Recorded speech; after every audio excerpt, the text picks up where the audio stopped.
Hey, my dear beautiful souls, welcome back to my channel. Okay, ഇന്നത്തെ love Angeles നൽകുന്ന message എന്താന്ന് നോക്കാം.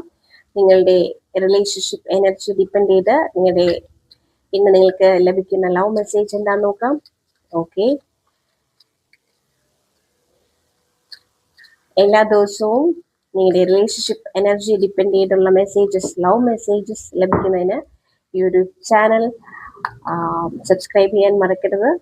Okay, relationship reading, അതുപോലെ റിലേഷൻഷിപ്പുമായി ബന്ധപ്പെട്ട റീഡിങ്സിന് വേണ്ടിയിട്ട് ഈ ഒരു ചാനൽ സബ്സ്ക്രൈബ് ചെയ്യുക. ഓക്കെ ഓക്കെ നമുക്ക് നോക്കാം നിങ്ങളുടെ ഒരു എനർജി നിങ്ങൾക്ക് ഏഞ്ചൽസ് നൽകുന്ന റിലേഷൻഷിപ്പ് മെസ്സേജസ് എന്താണ്.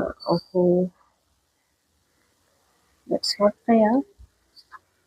നമുക്ക് ഒരു കാർഡ് കൂടി എടുക്കാം.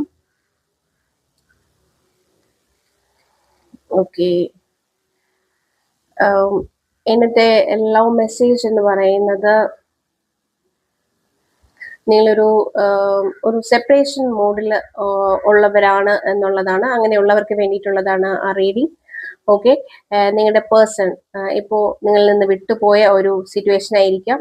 ഓക്കെ, ഒരു പക്ഷെ അങ്ങനെ വിട്ടുപോയിട്ടുണ്ടെങ്കിൽ ഒരിക്കലും ഒരു തേർഡ് പാർട്ടി സിറ്റുവേഷനിലൂടെ അത് കാരണം ഒരു തേർഡ് പേഴ്സന്റെ എനർജി കാരണം അങ്ങനെ ഒരു പേഴ്സൺ നിങ്ങളെ വിട്ടുപോയിട്ടുണ്ടെങ്കിൽ ഒരിക്കലും നിങ്ങൾ അതിനെക്കുറിച്ച് വറി ചെയ്യരുത്. കാരണം ആ ഒരു പേഴ്സൺ നിങ്ങളുടെ മുന്നിൽ അല്ലെങ്കിൽ നിങ്ങളുടെ ആ റിലേഷൻഷിപ്പിൽ എപ്പോഴും ഒരു എന്താ പറയാ ഫാൾസ് സെൽഫ് മാസ്ക് ധരിച്ചിരുന്നു എന്നാണ് പറയുന്നത്. സോ നിങ്ങൾ വിചാരിക്കുന്നുണ്ടാവും അയ്യോ പോയി എന്ന് നിങ്ങൾ കരുതുന്നുണ്ടെങ്കിൽ ഒരുപക്ഷെ അങ്ങനെയല്ല. ആളൊരു ഫാൾസ് സെൽഫ് മാസ്ക് ധരിച്ചാണ് നിങ്ങളോടൊപ്പം നിന്നിരുന്നത്. സോ ആ ഒരു ടൈം നിങ്ങൾക്ക് കിട്ടിയ ഹാപ്പിനെസ് ഇറ്റ്സ് നോട്ട് ജെന്യൂൻ.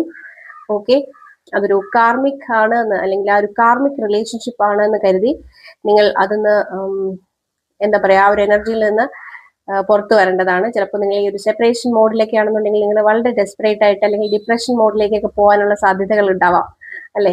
അപ്പോൾ ഒരിക്കലും അങ്ങനെ വിചാരിക്കരുത്. നിങ്ങൾക്കൊരു ലൈഫ് ലെസൺ തരിക മാത്രമേ ആ പേഴ്സൺ ഉദ്ദേശിച്ചിരുന്നുള്ളൂ. ആ ഒരു ലൈഫ് ലെസൺ നിങ്ങൾക്ക് കിട്ടിയിട്ടുണ്ടാവാം മേ ബി. ഓക്കെ, അതൊരു കാർമിക് റിലേഷൻഷിപ്പ് ആയിരുന്നു എന്ന് വിചാരിച്ചുകൊണ്ട് തന്നെ